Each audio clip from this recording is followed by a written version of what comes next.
Imagine a team in NBA history that made it to the finals twice and lost both times to the same man, Michael Jordan. That team is the Utah Jazz. We could call them the defiant voice of a small market. I'm talking about the pride of Salt Lake City, a franchise without a championship ring, but brimming with legends. This team witnessed Stockton, Malone, and Sloan. It witnessed legendary three-pointers, broken hearts, and a league brought to a standstill overnight all on its own. But today's Jazz, of course, wasn't built in a single season. It has been shaped over the years by bold and sometimes even disruptive decisions. Throughout this video, we'll start counting down 10 fascinating moments that forever changed the franchise's history. Before we begin, if you love NBA stories and want to stay up to date on the latest news throughout the season, be sure to subscribe to the channel. Now, let the countdown begin. Number 10, the night the world stood still. 6 years ago on March 11th, 2020, we were in Oklahoma City and the Jazz and Thunder were about to take the court. Then the referees pulled the players off the court. Rudy Gobert had unfortunately tested positive for COVID-19. Within minutes, the NBA officially suspended the entire season. This was the critical moment when American sports faced the pandemic, and at the center of it all was a Jazz player. But to be honest, that moment changed the world far more than it changed the franchise. And for the Jazz, the outcome was almost symbolic. That's why it ranks at number 10 on this list. Still, Salt Lake City will forever be etched in history for that strange night. Number 9, the name that came from Louisiana. Actually, the story didn't get off to a great start. The franchise was founded in 1974 as the New Orleans Jazz. The name was meant to pay homage to the city's jazz heritage, and I'd say the young team needed a star. They brought in Pete Maravich from Atlanta. The price was a bit steep. They gave up 2 players and a slew of draft picks. The press even called it a significant acquisition at the time.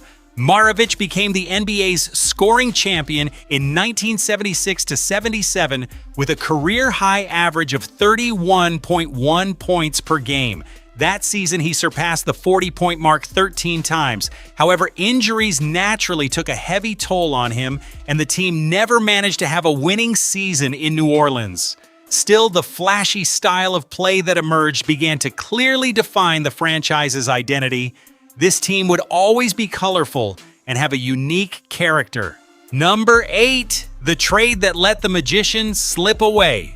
Perhaps I'm about to discuss one of the most tragic mistakes in franchise history. In 1976, the Jazz traded their draft picks to the Lakers to acquire Gail Goodrich. One of those picks was the number 1 overall pick in 1979, and that pick turned out to be Magic Johnson. What's more, to complete the deal, the Jazz also gave up their rights to Moses Malone. In other words, 2 future legends were essentially traded away for a single aging player. Just think about it. If Magic had played in a Jazz uniform, maybe the team would have even stayed in New Orleans. Maybe history would have unfolded very differently. This single poor decision effectively plunged the franchise's first 10 years into darkness. Number 7, a new home in the desert. 47 years ago in 1979, New Orleans was in a bad spot. High taxes, empty seats, and hefty rent payments. Owner Sam Battistone looked for a way out and chose a surprising location, Salt Lake City. It was one of the NBA's smallest markets at the time. The name didn't even change. In fact, there was no jazz culture in Utah, but the team kept its name. The early years were, of course, quite difficult. Fans came slowly and money followed suit, but this move had already laid the foundation for everything. Thus, the Utah Jazz was born, and this franchise would never leave that small market.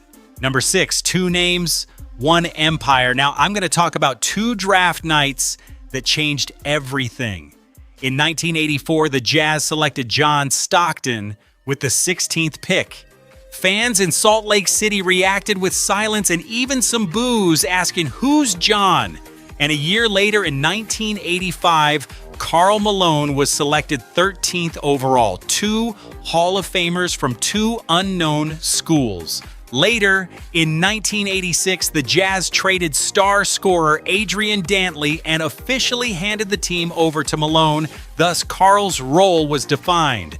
the Stockton-Malone duo emerged as the most dominant duo in NBA history. In 1988, Jerry Sloan took the helm and forged the franchise's tough, disciplined identity into steel. The Jazz would now become a force to be reckoned with. Number 5, shoot, it's May 29th, 1997, and we're in Houston for Game 6 of the Western Conference Finals.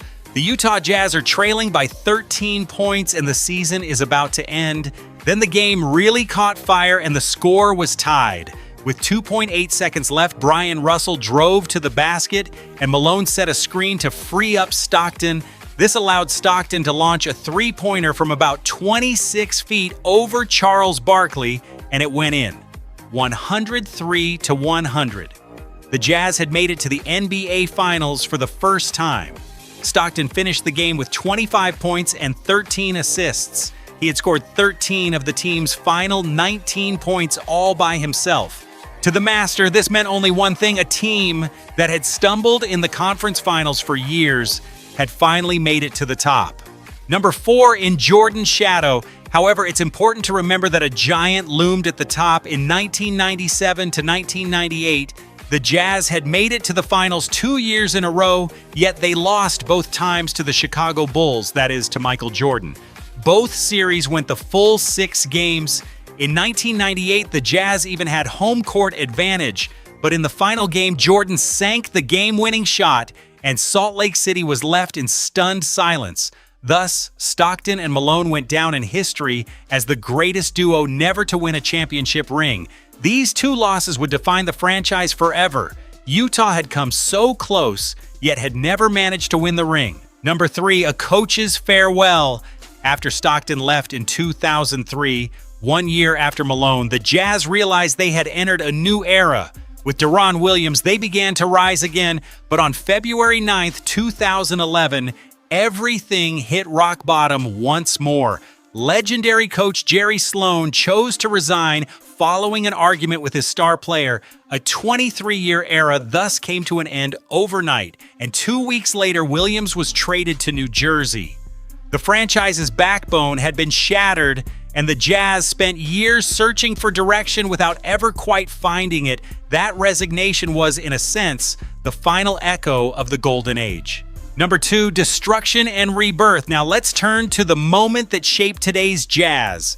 9 years ago in 2017, Gordon Hayward managed to sign with Boston as a free agent. However, that same summer, the Jazz selected Donovan Mitchell with the 13th overall pick in the draft. Mitchell and Gobert may have succeeded in building a new core. In 2021, the Jazz posted a 52-20 record, becoming the league's undisputed top team for the first time in franchise history. Then in the playoffs, they collapsed 131-119 against the Clippers after erasing a 25-point deficit. In 2022, general manager Danny Ainge made his decision: rebuild, and in return, they received a wealth of assets. In the Gobert trade alone, they received 4 first-round picks and a swap right. They acquired young center Walker Kessler, who has since blossomed into a star. And this was a complete rebuild. In fact, the roots of today's young Jazz team lie right here. Number 1, the man who saved the franchise, and we've reached number 1 in our video. It might be a name you didn't expect: Larry H. Miller, a car dealer. He managed to buy half the team for $8 million on April 11th, 1985. On June 16th, 1986, 40 years ago, he bought the remaining half for $14 million. If you're wondering why this was critical, because the Jazz were on their way out, about to move to Miami. Miller put the deal on hold and turned down an offer that would have allowed him to pay off his debt and make a $6 million profit. Instead, he took on more debt and managed to keep the team in Utah. He then built the new arena in 1991, and that team, Malone and Stockton, along with the 2 finals appearances in 97 to 98 and all those legends, perhaps none of it would have happened in Utah if it weren't for Miller. As you know, a three-pointer can change history, but a signature move practically creates a franchise. That's why our number 1 spot is definitely this one. After everything I've mentioned, I can sum it up very briefly by saying these were the 10 most critical moments that changed that team forever. This franchise isn't just about championships because, unfortunately, it has never won one. It's a true story of perseverance, painful injuries, missed opportunities with star players, and 2 near misses at the championship. Today's Jazz are young and incredibly hungry. In the 2026 draft, they selected Ace Bailey with the number 5 pick. The rookie is on the rise, but the biggest question, of course, is will this franchise finally win that first championship ring? Now, I'd like to hand it over to you. Which moment do you think should have been ranked higher?